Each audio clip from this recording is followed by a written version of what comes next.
बीते दिनों सोमवार को मार्केट खुलते ही भारत का शेयर बाजार क्रैश हो गया। और क्या आप जानते हैं कि इसके पीछे के कारण क्या हैं? तो आज की इस वीडियो में हम इन्हीं तमाम बिंदुओं पर चर्चा करेंगे कि आखिर ये जो शेयर मार्केट में आपको इतनी बड़ी गिरावट देखने को मिली है, उस गिरावट के पीछे कारण क्या हो सकते हैं, और इसके साथ साथ भारत की अर्थव्यवस्था में क्या आगे इम्पैक्ट पड़ेगा या नहीं पड़ेगा, और भारत की अर्थव्यवस्था कितनी मजबूत है, उन फैक्टर्स पर भी बात करेंगे। मेरा नाम है अक्षय और आपका स्वागत है दृष्टि आईएएस चैनल की इस नई वीडियो में। इसी नोट के साथ करते हैं वीडियो की शुरुआत।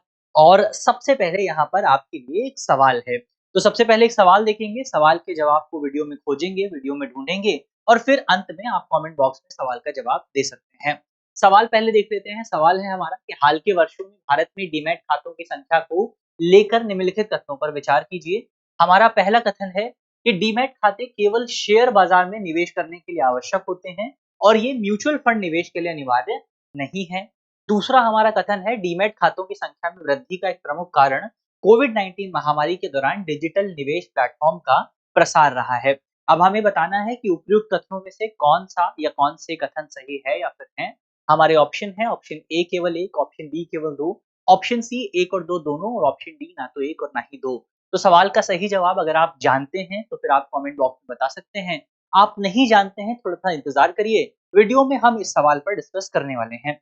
चलिए सबसे पहले वीडियो की शुरुआत करते हैं और खबर एक बार देख लेते हैं। तो खबर में यहाँ पर आप एक बियर देख सकते हैं। जब भी मार्केट में गिरावट आती है तो उसको कहा जाता है कि बियर जो है वो हावी हो रहा है, यानी कि शेयर मार्केट गिर रहा है। बीते दिनों मंडे को शेयर मार्केट गिरा और ब्लैक मंडे इसको कहा जा रहा है, यानी कि जब निवेशकों का बहुत सारा पैसा जो रहा वो शेयर मार्केट में डूब गया। भारतीय बाजार की बात करें तो इतना ज्यादा इम्पैक्ट आपको भारतीय बाजार पर देखने को नहीं मिला जितना ज्यादा इम्पैक्ट दुनिया के अलग अलग बाजारों पर था। भारत के बाजार की बात करें तो जो भारत का बाजार शुरू हुआ था तो वो अपने पिछले दिन से 5% कम पे शुरू हुआ था, यानी कि 5% की गिरावट जो है वो शुरुआत में देखने को मिली थी। और 5% की गिरावट बहुत ज्यादा होती है, लेकिन इसके बाद धीरे धीरे ग्रोथ देखने को मिली और बाजार 2 से 3% के आसपास जो है वो बंद हुआ था। तो तकरीबन आपको निफ्टी 50 की अगर आप बात करें तो 3.24% की गिरावट आपको देखने को मिली थी। और अगर आप सेंसेक्स की बात करें तो उसमें आपको 2.95% की गिरावट देखने को मिली थी। अंतर्राष्ट्रीय बाजारों की बात करें तो अंतर्राष्ट्रीय स्तर पर जो सबसे ज्यादा गिरावट आई थी वो आपको हांगकांग के शेयर मार्केट में देखने को मिली थी। तो हांगकांग का जो शेयर बाजार है उसमें मंडे को 13% की गिरावट आई। जी हाँ, 13% जो है, इतना ज्यादा मार्केट मंडे को हांगकांग में गिर गया। यूके की बात करें तो यूके का जो मार्केट है एफटीएसई 100 उसमें 4.38% की गिरावट देखने को मिली। और साउथ कोरिया के मार्केट की अगर आप बात करें 5.57% गिरावट। और अगर आप जापान की मार्केट की बात करें तो 7.8% की गिरावट जो है आपको देखने को मिली थी। यानी दुनिया में चाहे आपकी डेवलपिंग कंट्रीज की मार्केट हो, चाहे आपकी डेवलप्ड कंट्रीज की मार्केट हो, हर एक मार्केट में आपको मंडे को गिरावट देखने को मिली है। तो ऐसे में सवाल उठता है, आखिर अंतर्राष्ट्रीय स्तर पर ऐसा क्या हो रहा है कि इतनी बड़ी गिरावट आपको मार्केट में देखने को मिल रही है? तो उसके पीछे के रीजन हम जानेंगे, लेकिन रीजन जानने से पहले एक इंपॉर्टेंट सूचना है आपके लिए। सूचना ये है कि दृष्टि लर्निंग ऐप पर हमारे जो जीएस फाउंडेशन कोर्स है, चाहे हिंदी का कोर्स हो चाहे अंग्रेजी का कोर्स हो, उनमें आर्टिफिशियल इंटेलिजेंस यानी एआई को इंटीग्रेट कर दिया गया है। तो अब आपकी तैयारी जो है वो और स्मार्ट होगी, एआई आपकी तैयारी को और ज्यादा बेहतर बनाने वाला है। इसमें 3 फीचर्स आपको मिलेंगे जो 3 फीचर आपकी तैयारी में मदद करेंगे। पहला फीचर है कि आप वीडियो की जो क्लास है उसकी समरी प्राप्त कर सकते हैं, तो उसको आप आसानी से फिर बाद में रिवाइज कर सकते हैं, नोट्स बना सकते हैं, तो इसके लिए आपका समरी का फीचर है। अगर आपने वीडियो देखी है, आप वीडियो में जो इंपॉर्टेंट कॉन्सेप्ट आपको बताए गए हैं उनका मूल्यांकन करना चाहते हैं, उनको टेस्ट करना चाहते हैं, तो उसके लिए एआई क्विज भी आपको मिल जाएगी। और इसके साथ-साथ अगर आप कोई डाउट पूछना चाहते हैं, क्लास के दौरान आपको कोई समस्या आती है, तो उस डाउट को आप क्लास के दौरान ही आर्टिफिशियल इंटेलिजेंस से भी पूछ सकते हैं और उसका जवाब जो है वो आर्टिफिशियल इंटेलिजेंस आपको दे देगा, एआई आपको दे देगा। तो बहुत अच्छा फीचर है। अगर आप इसका लाभ उठाना चाहते हैं या फिर आप इसको टेस्ट करना चाहते हैं, तो आप दृष्टि लर्निंग ऐप को डाउनलोड कर सकते हैं और यहाँ पर आपको ऑनलाइन फाउंडेशन कोर्स में जाकर के डेमो क्लासेस में आप इसको एक्सपीरियंस कर सकते हैं। तो एक बार कम से कम एक्सपीरियंस ज़रूर करिएगा, उसके बाद आप बता सकते हैं कि आपका फीडबैक क्या है और कमेंट बॉक्स में आकर के आप अपना फीडबैक दे सकते हैं।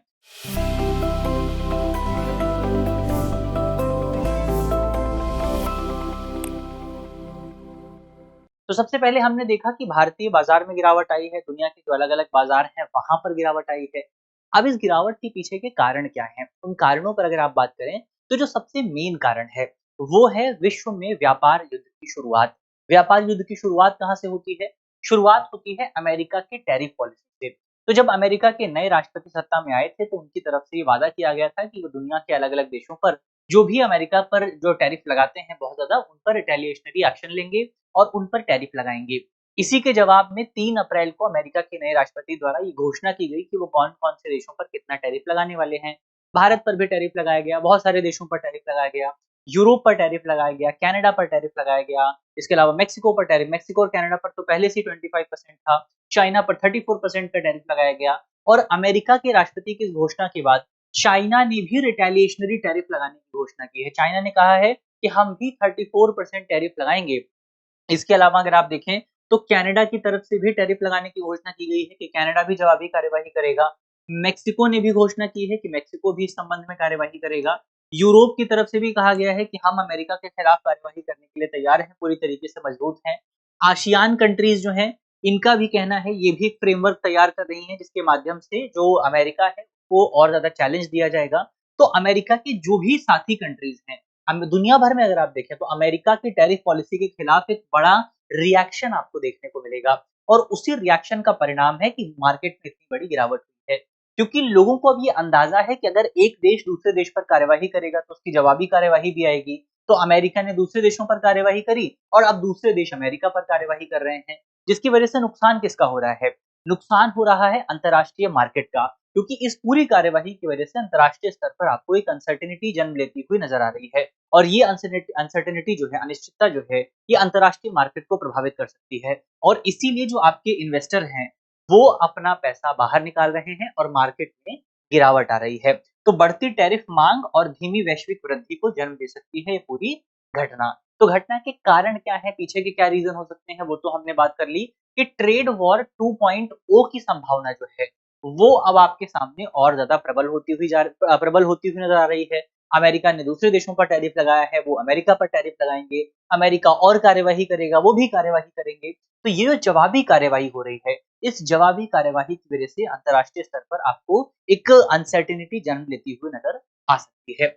अब अमेरिका के टैरिफ का प्रभाव क्या होगा? थोड़ा-सा उसको डिस्कस कर लेते हैं क्योंकि अमेरिका के राष्ट्रपति का कहना है कि ये तो अमेरिका के हित में है, पर क्या ये सच में अमेरिका के हित में है? उसको अगर आप देखें, तो अमेरिका में जो टैरिफ बढ़ाया गया है, उसकी वजह से महँगाई जो है, वो और ज़्यादा बढ़ने वाली है। अमेरिका में महँगाई बढ़ने की संभावना और बढ़ गई है।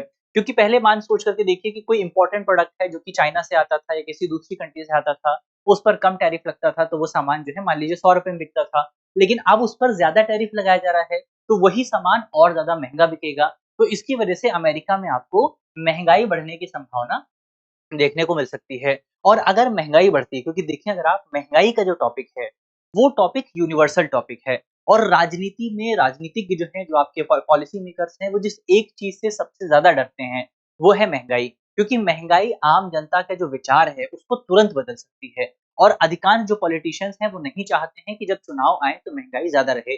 इसीलिए माना जा रहा है कि रिपब्लिकन पार्टी, जिससे डोनाल्ड ट्रम्प संबंधित हैं, रिपब्लिकन पार्टी के भीतर भी बहुत सारे लोग हो सकते हैं जो कि इस पूरे कदम का विरोध करने वाले हैं। इसके अलावा अमेरिका के घाटे और ऋण उठाने की जो क्षमता है, उस पर भी सवाल उठाए जा सकते हैं और डॉलर की जो वैश्विक स्थिति है, इस पूरी घटनाक्रम की वजह से वो और ज़्यादा कमज़ोर हो सकती है। तो ये कुछ इम्पोर्टेंट बातें इस पूरी घटना के बारे में हमने देखी।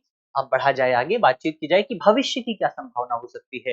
यानी कि जो चीज़ें, जो एक्शन और रिएक्शन आपको देखने को मिल रहा है, इस एक्शन और रिएक्शन के आधार पर आप क्या कह सकते हैं कि भविष्य में कैसा जो है आपको देखने को मिलने वाला है।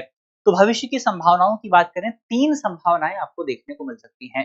पहली संभावना है कि बाज़ार में गिरावट आती है, राजनीतिक स्तर पर ट्रंप का बहुत विरोध होता है, जिसके परिणामस्वरूप ट्रंप जो है वो अपना रुख नरम कर सकते हैं, यानी कि जो टैरिफ ट्रंप लगा रहे हैं, उस टैरिफ को कम किया जा सकता है। तो ये तो होने वाला है आपका पहला स्टेप हो सकता है, यानी कि ट्रंप जो है वो टैरिफ को कम कर सकते हैं। दूसरा स्टेप ये हो सकता है कि ट्रंप दुनिया के जो कमज़ोर देश हैं, जैसे वियतनाम हो गया, कंबोडिया हो गया, इनके साथ समझौता करते हैं, इनके साथ एग्रीमेंट करते हैं और इनसे सौदा निकाल लेते हैं और फिर ट्रंप अपनी जीत को डिक्लेयर कर देते हैं और ट्रंप अपने फैसले को वापस नहीं लेते हैं। ये दूसरी संभावना हो जाती है। तीसरी संभावना है कि अमेरिकी कांग्रेस या फिर अमेरिका की जो सुप्रीम कोर्ट है, क्योंकि वहाँ की सुप्रीम कोर्ट बहुत पावरफुल है, तो अमेरिका की सुप्रीम कोर्ट राष्ट्रपति की टैरिफ शक्तियों को सीमित कर देती है या कांग्रेस जो है वो अमेरिका की टैरिफ शक्तियों को सीमित कर देती है और इसके बाद जो आपातकालीन शक्तियां हैं उसके इस्तेमाल पर कानूनी प्रतिरोध लगा दिया जाता है तो इसके परिणाम स्वरूप भी आपको ये जो पूरा कदम है ये वापस लेता हुआ नजर आ सकता है। तो संभावना इस बात की है कि जितना कड़ा रुख ट्रंप अभी अपना रहे हैं, इतना कड़ा रुख भविष्य में आपको देखने को ना मिले, क्योंकि जिस तरह से ट्रंप अपनी पॉलिसीज के साथ आगे बढ़ रहे हैं, ऐसा लग रहा है कि अमेरिका जो है आगे चल करके बहुत ज्यादा आइसोलेट हो सकता है और इसकी वजह से अंतर्राष्ट्रीय स्तर पर एक लीडर की भूमिका जो अमेरिका अदा करता है, वो भूमिका भी कमजोर हो सकती है। ये कुछ इंपॉर्टेंट पॉइंट भविष्य की संभावनाएं हमने देखी। इसके अलावा टैरिफ की प्रभावशीलता की अगर आप बात करें, इन जनरल अगर आप देखें कि क्या टैरिफ लगाना इकोनॉमी के लिए अच्छा होता है या खराब होता है, तो बहुत सारे जो रिसर्चर्स हैं उन्होंने अपनी रिपोर्ट में बताया था कि अमेरिका के राष्ट्रपति ने पिछले जो कार्यकाल था, उस कार्यकाल के दौरान जब टैरिफ लगाया था तो इसकी वजह से कोई खास इम्पैक्ट आपको देखने को नहीं मिला था। उस कार्यकाल के दौरान अमेरिका में नौकरियों में कोई खास बढ़ोतरी नहीं हुई थी। चीन और अन्य देशों के प्रतिरोधी टैरिफ से अमेरिका के किसानों को और ज्यादा नुकसान हो सकता है। इसके अलावा किसानों को सब्सिडी दी जाएगी इसके परिणाम स्वरूप, जो कि टैरिफ से जो आय आती है उसको आंशिक रूप से कम कर सकता है।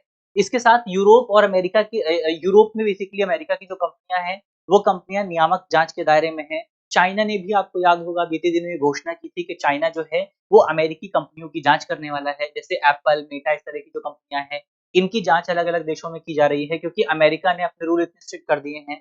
फिर डिजिटल व्यापार मोर्चे पर भी आपको एक नया संघर्ष देखने को मिल सकता है। तो एक तरफ ट्रेड वॉर तो आपका चल रहा है, ये ट्रेड वॉर जो है वो दुनिया के दूसरे क्षेत्र जो हैं, वहाँ पर भी आपको फैलता हुआ नज़र आ सकता है और हो सकता है कि जो ट्रेड वॉर है, ये आगे चल कर के फिजिकल वॉर का रूप भी ले ले। तो ये तमाम चीज़ें आपके सामने यहाँ पर मौजूद हैं।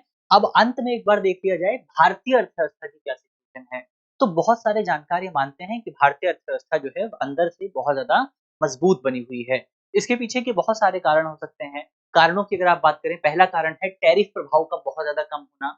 तो अमेरिका की जो हम भारत अमेरिका को जितना निर्यात करता है, उसका उसकी संख्या जो है वो कंपैरेटिवली बहुत कम है। उसका जो अमाउंट है, वो कंपैरेटिवली अमेरिका के व्यापार की तुलना में बहुत कम है। तो भारत पर इसका कोई खास इम्पैक्ट आपको देखने को नहीं मिलेगा। हालाँकि ये आप इनकार नहीं कर सकते कि इम्पैक्ट नहीं आएगा। आज की ही द हिंदू की रिपोर्ट बताती है कि अगर ट्रंप जो टैरिफ लेकर के आए हैं, उस टैरिफ को लागू किया जाता है, तो इसके परिणाम स्वरूप भारत अमेरिका को जितना भी मर्चेंडाइज़ एक्सपोर्ट करता है, जितना भी वस्तुओं का निर्यात भारत जो है करता है, उस निर्यात में $5 बिलियन की गिरावट आपको देखने को मिल सकती है। लेकिन इसके बावजूद भी आप इसको बहुत बड़ी गिरावट के तौर पर नहीं देख सकते हैं। इसके अलावा भारत को कई मामलों में छूट भी मिली है। हमने कल भी देखा था कि जो फार्मास्यूटिकल इंडस्ट्री है, उसके मामले में भारत को छूट मिली है। एनर्जी जो सेक्टर है, उसके मामले में भारत को छूट मिली है। तो भारत को कई मामलों में छूट भी आपको देखने को मिली है। इसके अलावा कच्चे तेल की जो कीमत है, वो अंतर्राष्ट्रीय स्तर पर बहुत ज़्यादा कम बनी हुई है, जिसकी वजह से भारत को आर्थिक मोर्चे पर राहत मिल सकती है, क्योंकि भारत अपनी कच्चे तेल की ज़रूरतों का अधिकांश हिस्सा जो है, वो आयात के ज़रिए पूरा करता है। तो इससे भारत का जो आयात बिल है, वो कम बना रहेगा क्योंकि तेल की कीमत जो है, कम बनी हुई है। मुद्रास्फीति की बात करें, भारत में महँगाई की अगर आप बात करें, तो महँगाई जो है कंट्रोल्ड है। आरबीआई की लगातार कोशिशें रही हैं कि महँगाई को कंट्रोल किया जाए और इसी का परिणाम है कि भारत में जो महँगाई है, वो 6% से कम बनी हुई है। तो महँगाई के मोर्चे पर भी भारतीय अर्थव्यवस्था में आपको स्टेबिलिटी देखने को मिल रही है। फिर घरेलू संस्थागत निवेशकों की अगर आप बात करें, तो भारत में कहा जा रहा है कि जो आपके फॉरेन इन्वेस्टर्स हैं, वो इन्वेस्टमेंट नहीं कर रहे हैं। भारत के फॉरेन इन्वेस्टर्स अपना पैसा निकाल रहे हैं।